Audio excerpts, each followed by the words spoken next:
François Constantini, bonjour. Bonjour, Charles Villeneuve. Alors, je vous présente brièvement. Est-il encore utile de vous présenter? Vous avez Bonjour. enseigné vous êtes un spécialiste de la géopolitique. Vous avez enseigné pendant 10 ans à l'université Saint-Joseph à Beyrouth, l'Institut Saint-Joseph, qui est une des plus grandes universités du monde arabe. Vous connaissez bien le Liban, bien sûr, et la Syrie, c'est-à-dire tout le rapport de force en quelque sorte, de la région. Alors, il y a quelques jours, le ministre des Affaires étrangères française, Jean-Noël Barrot, était à Damas avec sa consoeur allemande. Et cette visite, est-ce qu'elle exprime le poids que pèse encore la France dans la région? Et pèse-t-elle encore la France? Bien, la France n'est qu'en recul dans la région, depuis longtemps. D'ailleurs, ce recul ne date pas d'aujourd'hui. Le Liban est un lieu symbolique, justement, du recul de la France, puisque la France, dès le début de la guerre du Liban, n'a pas en quelque sorte rempli sa charge traditionnelle qui était celle de défense des chrétiens.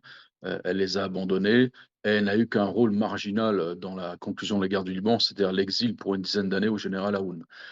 Donc une quinzaine d'années au général Aoun. Donc tout ça n'est pas allé bien loin et surtout la France a souffert des tergiversations d'un certain nombre de ses présidents, Jacques Chirac, Nicolas Sarkozy, sans parler d'Emmanuel Macron, qui sur la Syrie sont passés d'un tout à l'autre.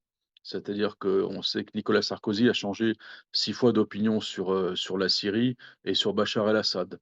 On est revenu. Et puis aujourd'hui, la France est venue renouer d'ailleurs des relations diplomatiques avec la Syrie. Le ministre Jean-Noël Barrot, vous l'avez souligné, et sa collègue Madame Baerbock, qui a eu pour camouflet de ne pas se faire serrer la main par le nouveau euh, chef du pouvoir provisoire syrien. Donc ça en dit long. On a, quels que soient les griefs qu'on pourrait reprocher à l'ancien régime syrien, on a rompu avec Bachar el-Assad, mais là, on ouvre visiblement bientôt une ambassade auprès d'un régime qui est dirigé par un dirigeant qui vient d'Al-Qaïda, du Front al-Nosra et de l'islamisme. Donc il y a un certain nombre d'inquiétudes sur la marge de manœuvre de la France, notamment sur les questions qui taraudent la population syrienne, celle des minorités chrétiennes, bien sûr, alaouites, kurdes, yézidis et autres. Ouais. Et d'ailleurs, je sais que les femmes syriennes se posent terriblement des questions, mais doit-on encore s'en poser de questions? Là, nous avons affaire à un régime islamiste avec tout ce que ça implique. Oui, d'autant que le Figaro de ce matin vient nous montrer la photo du ministre de la Justice, entre guillemets, du nouveau gouvernement syrien, qui assistait publiquement à l'exécution publique d'une femme accusée de prostitution. Donc, laconiquement, le gouvernement syrien a répondu qu'il s'agissait des lois en vigueur à cette époque. On peut craindre, en effet, bien sûr, c'est que le nouveau gouvernement syrien va trouver un nouveau ciment pour cette société. Le ciment, la société sous Assad, c'était la laïcité. La laïcité, certes, sous une dictature très féroce, mais avait au moins une qualité, c'est que personne n'était marginalisé. Et là, la charia, elle s'appliquera aux chrétiens, aux alaouites et autres. C'est tout qui est à craindre. De toute façon, tous les hommes qui sont au pouvoir en Syrie sont des hommes qui veulent l'application pure, simple et exclusive de la charia la plus rigoureuse. Qu'est-ce qu'on peut faire, nous? Que pèse-t-on encore quand même, je Que, dirais, que- très peu, mais on pèse quand même un peu parce que on traditionnellement, peut- la France a toujours pesé dans cette partie du Moyen. la France vient peser, mais aujourd'hui, il y a les deux pays qui pèsent sont un, la Turquie, deux, le Qatar. La Turquie au plan stratégique et le Qatar au plan du financement. Vous savez, l'Union européenne, timidement, on peut dire on conditionne les financements à un respect d'un certain nombre d'états de droit, mais là, je pourrais dire qu'ils s'en moquent parce que le Qatar, déjà, a commencé à injecter, on le sait, des centaines de millions de dollars dans la reconstruction déjà en Syrie, dans le soutien aux nouvelles institutions syriennes. Quant à la Turquie, elle est maîtresse de la stratégie sur le terrain. Je peux vous dire que les Européens, tout ce qu'ils font, peut-être, c'est tout ce que vient de faire le ministre des Affaires étrangères français, c'est peut-être réouvrir l'ambassade française à Damas. Rien d'autre. En attendant, le rôle de la France et de l'Allemagne sera à coup sûr tout à fait marginalisé, ne comptera pas dans cette Syrie euh, où le duopole turco-qatari, à mon sens, tient toutes les cartes du jeu. La Turquie, vous avez parlé de la Turquie. C'est le rêve d'Erdogan qu'il est en train de réaliser. Mais est-ce que Erdogan, qui est en réalité l'homme clé de cette affaire, peut-il réaliser son rêve de reconstitution de l'Empire ottoman? Alors, ce rêve, il l'a eu, mais il a eu du plomb dans l'aile. Souvenons-nous, au moment des révolutions arabes, on sait très bien que l'administration Obama avait donné un feu vert à Erdogan, en qui elle voit, entre guillemets, un leader démocrate musulman pour mettre la main sur les révolutions arabes. Ça s'est en fait s'avérer être un cuisant échec, puisque en Égypte, Morsi, le président issu des frères musulmans, je rappelle que l'AKP d'Erdogan est une émanation turque des frères musulmans, ensuite a été renversé tant par le peuple que par l'armée.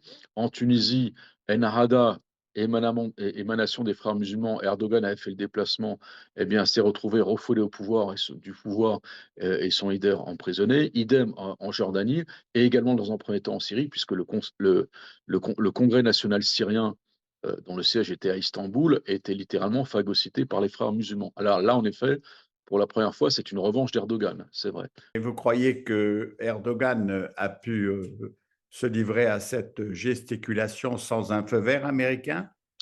À de l'administration Biden, c'est pratiquement certain qu'il a eu feu vert. On connaît la proximité de l'administration Biden et surtout celle de l'administration Obama avec Erdogan. On sait très bien que notamment l'obédience des frères musulmans aux États-Unis, à Washington, est assez bien vue par les administrations démocrates successives.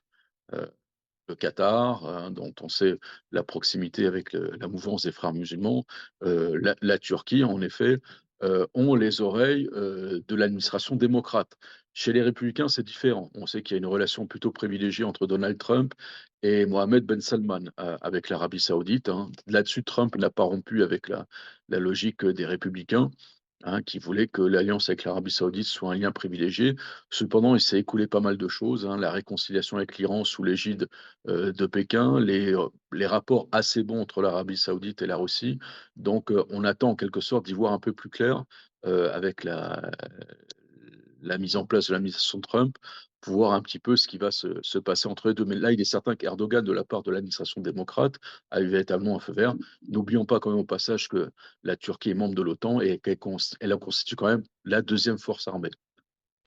François Constantini, est-ce que ça va peser sur le Liban, le destin du Liban? Vous savez que le 9 janvier, il y a une élection présidentielle, le Hezbollah ayant le dos cassé, si j'ose dire, par les forces armées israéliennes. Le Liban va pouvoir peut-être élire enfin un président de la République. Alors, le Hezbollah, jusqu'à présent, voulait faire élire un candidat à lui. Notamment, son candidat, c'était Salman Frangieh, leader du Nord-Liban, dont la famille est traditionnellement alliée au Assad. Avec la chute des Assad, la candidature Frangieh a du plomb dans l'aile, disons même qu'elle a littéralement chuté. Alors aujourd'hui, le Hezbollah est passé en quelque sorte d'un rôle de faiseur de roi à un rôle de monsieur veto. Déjà, le Hezbollah a dit qu'il mettrait un veto c'est sur Samir Jaja. Il a annoncé que Un leur leader seul chrétien. veto sur le chef des forces libanaises, la principale composante chrétienne au Parlement, qui compte une quinzaine de membres, plus un certain nombre d'alliés. Donc, par contre, ils ont, disons, mis un feu orange au nom qui est aujourd'hui pratiquement sur toutes les lèvres, qui est l'actuel commandant en chef de l'armée, Joseph Aoun, dont on peut penser qu'il serait également le produit d'un consensus international. On a même vu alors le nouveau dirigeant syrien a parlé bon, avec faveur de Joseph Aoun. Des groupes importants comme ceux de Jumblat se sont ralliés à Joseph Aoun. François Mais Constantini, il faut rappeler que le président de la République est traditionnellement chrétien Mar- catholique. maronite, chrétien maronite, ouais. Voilà. Donc, c'est dans le pacte national de 1943, il est traditionnellement chrétien. Et donc, aujourd'hui, visiblement, le nom qui ferait consensus, c'est Joseph Aoun, sachant également qu'il y a une réticence des forces libanaises, un des principaux partis chrétiens, qui reproche en effet à Joseph Aoun de ne pas être forcément quelqu'un de très représentatif de la rue chrétienne. Voilà. Sachant au passage également que ça pose un désagrément pour la France que Joseph Aoun n'est pas francophone pour la première fois. On aurait un président de la République, en effet, libanais, qui est pas ou pratiquement très peu francophone, contrairement à tous ses prédécesseurs. Alors, quant à la Syrie au Liban, eh bien, le rôle de la Syrie au Liban s'est éteint avec les Assad, tout simplement parce que le Liban était dans le viseur des Assad depuis un demi-siècle. C'est-à-dire que la conquête, si ce n'est la domination du Liban était à la fois l'argument qui permettait de dire aux Assad, minoritaires les Alaouites, qu'ils avaient réalisé la Grande Syrie, et puis également, c'était un élément important de survie, un bulbe de survie du régime syrien, puisque on sait que pendant la présence syrienne au Liban, au bas mot, 5 milliards de dollars étaient prélevés par le régime syrien dans l'économie libanaise. C'était son bulbe de survie, sans compter le chômage qu'elle y exportait, 1,5 million de travailleurs syriens qui étaient envoyés vers le Liban. Donc on peut penser qu'au contraire, le Liban va se cristalliser et aujourd'hui se rendre hermétique à toute influence syrienne. Et la France peut-elle agir sur le Liban et dans le cadre de cette élection présidentielle?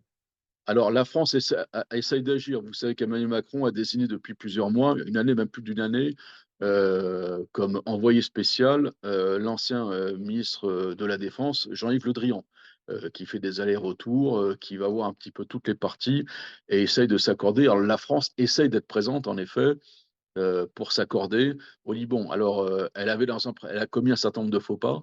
Emmanuel Macron avait semblé à un moment donner son agrément à la candidature de Souleymane Frangier du Hezbollah, ce qui n'a pas plu du tout à la quasi-totalité des chrétiens. Et là, visiblement, s'il s'agissait de la candidature à Aoun, elle ne serait pas la partie qui en ferait la promotion, mais se raccrocherait plutôt au wagon. Donc on voit que la France également, sur le dossier libanais, est quand même une fois de plus à la traîne. Bon, ben, écoutez, espérons que la France va ressusciter son influence qui a été très forte pendant des années, mais qui ne l'est plus manifestement. C'est ce que vous dites, si j'ai bien compris. Oui, la France a renoncé à la puissance au Liban, elle a renoncé surtout à être elle-même, à avoir une politique autonome, une politique indépendante, une politique de puissance. Donc aujourd'hui, elle participe en quelque sorte à la table des négociations, elle participe au financement peut-être, si tant, euh, si tant qu'on puisse dire qu'elle a encore des capacités de financement vu sa situation budgétaire, financière catastrophique. Mais la France n'est plus ici qu'un à un niveau symbolique. Il lui reste peut-être un dernier quartier à défendre, c'est la francophonie. Les écoles, en bonne partie encore francophones au Liban, c'est encore un domaine, à mon avis, non négligeable auquel la France peut encore pouvoir espérer se rattacher. Avec un président de la République, si c'est le général Aoun, qui n'a rien à voir avec son prédécesseur, Aucun lieu de parenté, aucun lien de parenté. commandant-chef de l'armée libanaise actuellement, s'il est président, il ne parle pas français. C'est la première fois qu'un président de la République libanaise, depuis 1946, ne parle pas français. Oui, ce serait extrêmement gênant en effet pour la France d'avoir un président non francophone. Rappelons quand même que le Liban est quand même un des pays phares de l'Organisation internationale de la francophonie et qu'elle a même accueilli un sommet à Beyrouth en 2002, je crois que c'était un sommet de la francophonie en 2002. Donc ce serait en effet extrêmement gênant là-dessus. Eh bien, nous n'avons plus qu'à prier, François Constantini. Pour ceux qui croient et pour ceux qui ne croient pas agir, mais les deux vont ensemble. Voilà. Merci. Merci. Merci, moi qui vous remercie.